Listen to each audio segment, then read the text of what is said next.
এই যে দোকান বন্ধ করে এসে স্নান করলাম, সকালে স্নান করা ছিল, তো আবার এসে স্নান করলাম, গরম প্রচণ্ড।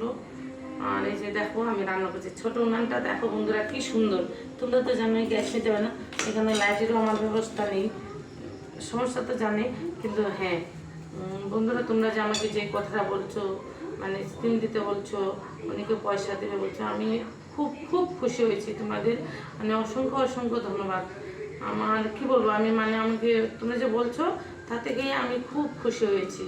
দেওয়ার কথা বলছো তো, যখন আমার নেওয়ার মতো পরিস্থিতি একদমই হয়ে যাবে, তোমাদের কাছ থেকে কিছু চেয়ে নাও, আমি অবশ্যই চেয়ে নেব।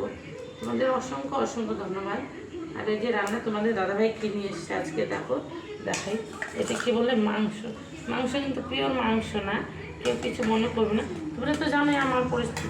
হ্যাঁ, আর এই ছোটো উনানটা কিন্তু খুব সুন্দর, এই যে রান্না করে আমার খুব আনন্দ হচ্ছে এটার মধ্যে। গ্যাসটা আমি অনেক দিন ধরে নেই না, অসুবিধা হয়ে গ্যাসটা নিতে আমার, গ্যাসেরও দাম বেড়ে গেছে। শুভরাত্রি সবাইকে, অনেক অনেক সবাই ভালো থাকবেন, সুস্থ থাকবেন, নমস্কার।